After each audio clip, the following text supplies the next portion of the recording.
Welcome to STV. నా పేరు శ్రావ్య. Bulletin updates చూద్దాం. నెల్లూరు జిల్లా కావలి పట్టణంలోని టీడీపీ కార్యాలయంలో సుపరిపాలనలో తొలి అడుగు అనే నినాదంతో నిర్వహించిన సన్మాన కార్యక్రమం ఘనంగా జరిగింది. కావలి నియోజకవర్గ ఎమ్మెల్యే కావ్యకృష్ణారెడ్డి పాల్గొని పార్టీకి పనిచేసిన ఉత్తమ కార్యకర్తలకు ప్రశంసా పత్రాలు అందజేశారు. అసెంబ్లీ ఎన్నికల్లో 164 సీట్లు సాధించడంలో లోకేష్ వ్యూహాత్మక ఆలోచన కీలక పాత్ర పోషించిందని, నియోజకవర్గాన్ని క్లస్టర్ను సూక్ష్మంగా అధ్యయనం చేసి రూపొందించిన ప్రణాళికలు పార్టీకి అపూర్వ విజయాన్ని అందించారన్నారు.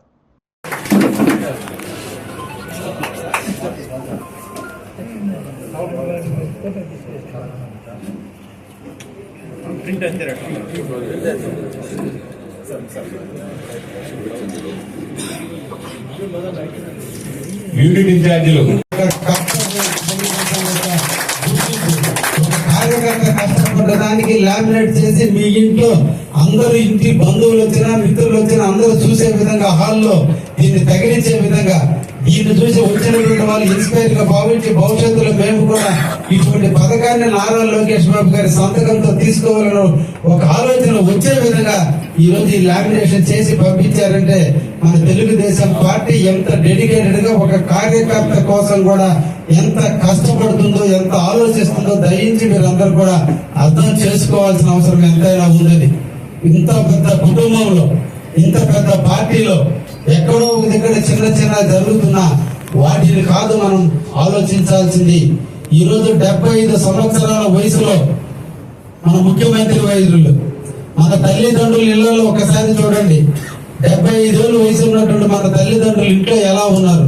కానీ ఈ రోజు రాష్ట్రానికి తండ్రి అయినటువంటి మన నారా చంద్రబాబు నాయుడు గారు ఈ 75 ఏళ్ల వయసులో మన కోసం, మన పార్టీ భవిష్యత్తు కోసం, మనందరి జీవితాలు వెలుగులు నింపడం కోసం, ఆంధ్రప్రదేశ్ ప్రగతి కోసం, ఆంధ్రప్రదేశ్ అభివృద్ధి కోసం, భావి భారత పౌరులందరినీ తీర్చిదిద్దడం కోసం 75 సంవత్సరాల వయసులో ఈ రోజు ఈ రాష్ట్రం కోసం అకుంఠిత దీక్షతో తాను కష్టపడుతూ తానొక్కడు చాలని తన తనయుడైనటువంటి శ్రీ నారా లోకేష్ బాబు గారిని చిన్న వయసు 43 సంవత్సరాల వయసులో ఆనందంగా ఎంజాయ్ చేయాల్సినటువంటి వయసులో ఈ రాష్ట్రానికి అంకితం చేసి తనతో పాటు తన తనయుడిని కూడా నడిపిస్తూ ఆంధ్రప్రదేశ్ ప్రజల్ని 2 కళ్ళల్లో చూసుకుంటున్నటువంటి ఆ కుటుంబాన్ని మనందరూ కూడా మర్చిపోకుండా తెలుగుదేశం పేడలో మనందరూ కూడా కృతజ్ఞత బద్దులుగా ఉండాలని మనసారా కోరుకుంటూ ఈ రోజు 134 మందికి ఈ అప్రిషియేషన్ వచ్చినందుకు నేను అందరికీ ధన్యవాదాలు చెప్తున్నా. 12 మంది క్లస్టర్స్కి, 50 మంది యూనిట్ ఇన్ఛార్జీలకి,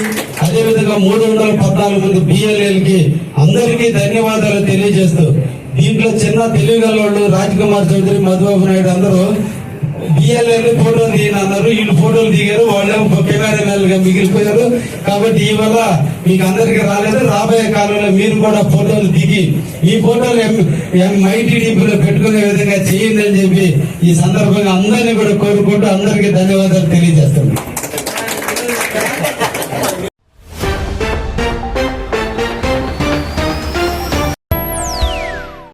ఇవి ఇప్పటి వరకు ఉన్న bulletin updates. Keep watching STV.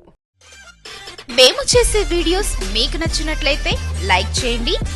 అలాగే మరిన్ని ఇంట్రెస్టింగ్ అప్డేట్స్ కోసం మా ఎస్టీవీ తెలుగు ఛానల్ ని సబ్స్క్రైబ్ చేసుకోండి. శ్రీ తల్పగిరి రంగనాథ స్వామివారి దేవస్థానము, రంగనాయకులపేట, నెల్లూరు. వైకుంఠ ఏకాదశి ఆహ్వానము. డిసెంబర్ 30వ తేదీ మంగళవారం ముక్కోటి ఏకాదశి. వైకుంఠ ద్వార దర్శనం ఉదయం 4 గంటలకు.